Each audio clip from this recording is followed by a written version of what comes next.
Welcome on HN Geopolitique. We are following up the latest development coming from the military operation called Claw Eagle 2, which has been launched by the Turkish military a couple of days ago.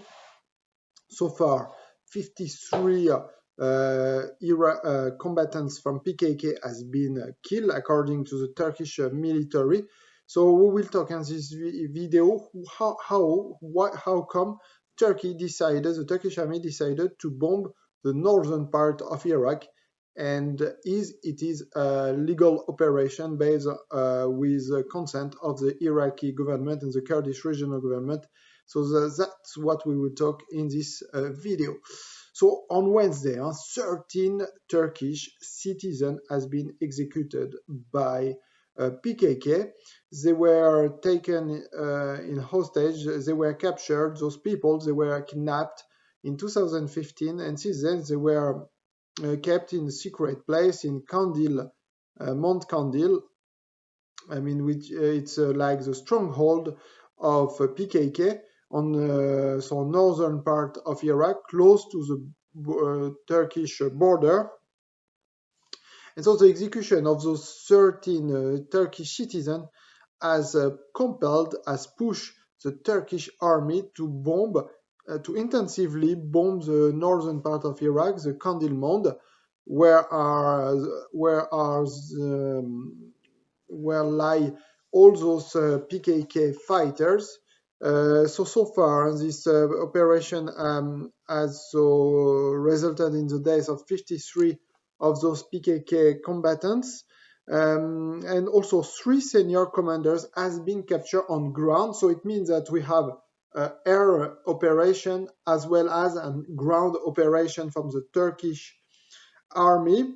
So far, the Kurdish regional government as well as the Iraqi government have not objected to this military operation.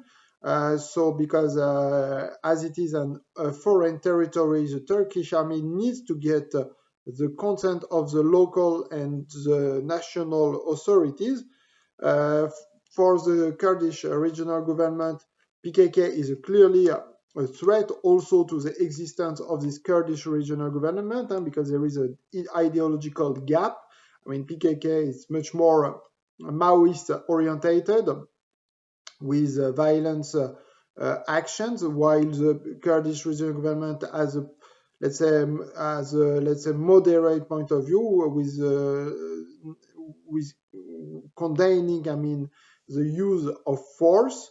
So I mean, for the Kurdish regional force is clearly a threat, and so they clearly support the Turkish military operation, while the Iraqi government is also supporting this operation, but is more embarrassed about the length of this operation, and they would like not probably a large-scale operation, but so far they continue supporting this military operation. So that's it for the Kurdish regional government and for the Iraqi government.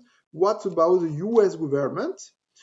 So far, we didn't get any, comment from the State Department, from the Ministry of Foreign Affairs in the United States.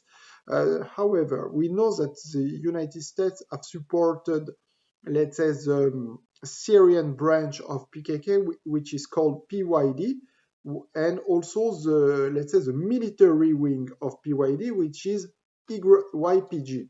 So the question is right now, how come this new administration in place in the United States will which policy will it adopt in regard to YPG and PYD in Syria?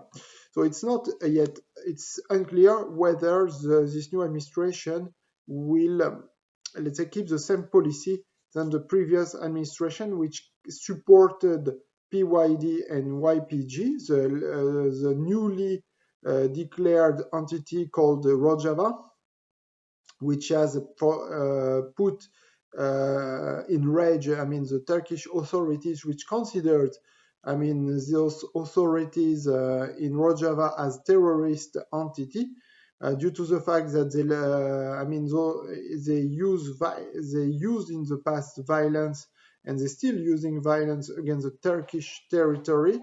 So clearly it is a threat for the Turkish authorities, and that's why for the Turkish authorities it's essential that the US authorities clearly condemning and stop supporting militarily YPD and YPG. So we are still waiting the phone call between President Biden and President Erdogan just to clarify the new policy, the new US policy on YPG and YPD. So based on that, I mean, Turkey, we will probably either improve their relationship with the United States, because it has been the stumbling block, I mean, during the Trump administration, this support to the Syrian YPG, the Syrian, let's say, the Syrian Kurdish fighters, which fought against the Islamic State.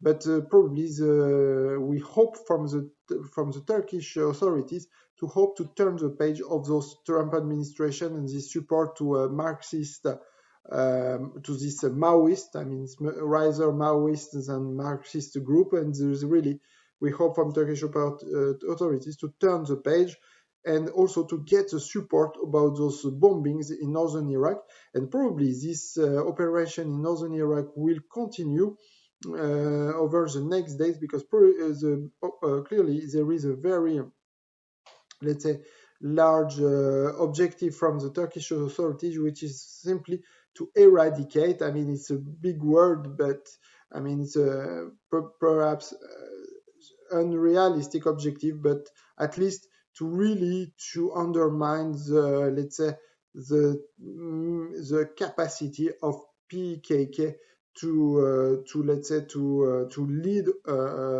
let's say operation, kamikaze operation, deadly operation in Turkey. And so that's why they will continue this operation as long it is necessary to reach those goals. And we will continue to follow up the latest development in northern Iraq on this geopolitical channel.